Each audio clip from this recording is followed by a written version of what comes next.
Hi guys, this is Dan Romer from Rebel Family. Welcome to the Craft Your Family Vision Kit. This is about rescuing your vision as a family, and I want to take you through 4 sections. This first one here is a really nice, easy baby step that you can take as a husband and wife or just on your own.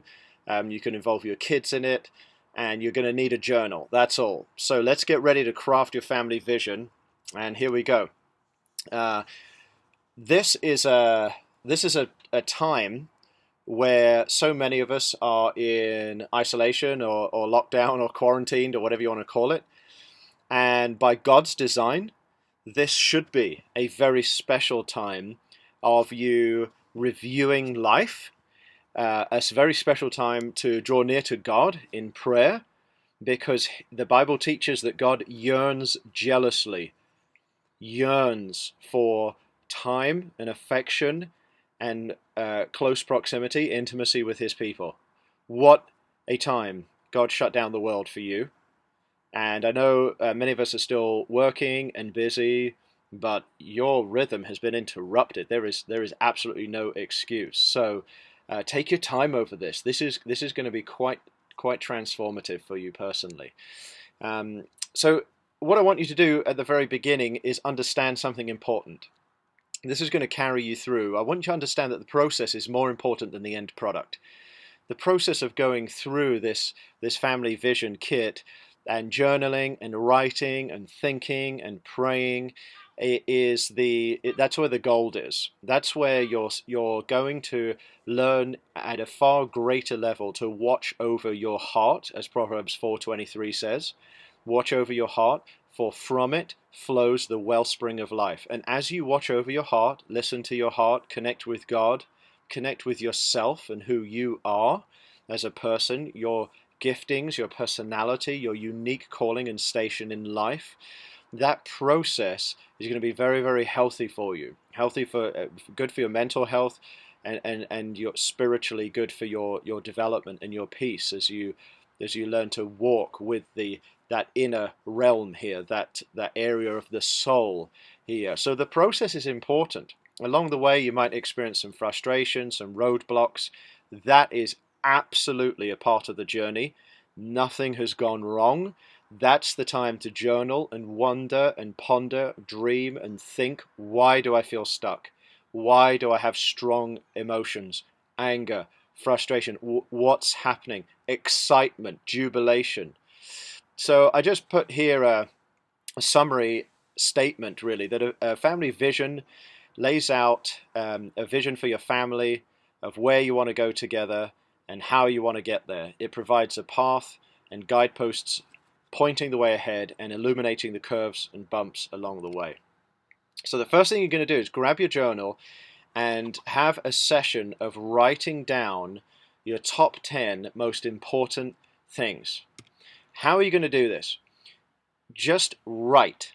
Write things you think about, write things to do with parenting, write down things to do with your marriage, your home, your household culture, your values, the things at the top of mind that are important to you, the things that you want to perhaps incorporate in a vision, the things that are a part of what you see for the future.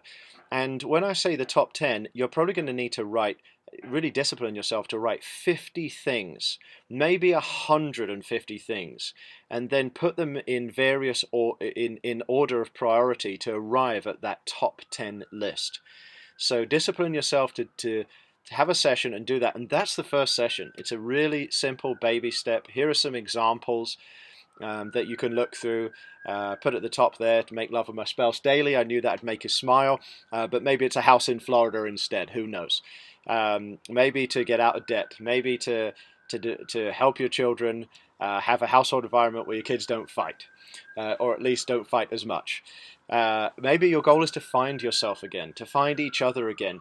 Go down these examples and just use them as a prompt. I'm sat here looking out of my window over the beautiful city of Bath, and so you can probably hear a fire engine siren in the background.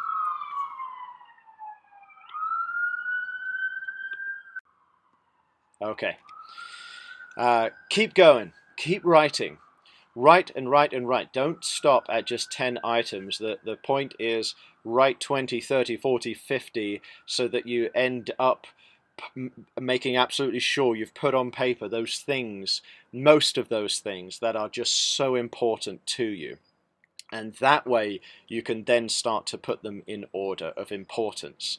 And you can put things on there like spouse, kids, something about your spiritual journey, something about goals and plans. Don't just leave it at goals and plans. Actually write your specific goals and plans, everything you can think of, and it will be worth it. Just got a quote here: determine who you are, what your vision is, and what it's not. The rest of it is just a lot of noise. This is a bit of a risky and dangerous process because it might just change the way you do life from here on. So take some time to, once you've written that on your own, to come together as husband and wife. You might involve the other members of your family if you've got kids that are interested or older kids, and then discuss those areas. Just be patient, understand there may be some conflict and some disagreement, but this is where you're going to take one of those topics and you're going to discuss it. Take the next topic and discuss it, and write in your journal a summary of where you guys get to. If you say, we would like a house in the south of France, write it down. Be honest with that desire in your heart. Then write a little bit about why. What is it you want? What is it that intrigues you about a house in the south of France? What does your spouse think about a house in the south of France?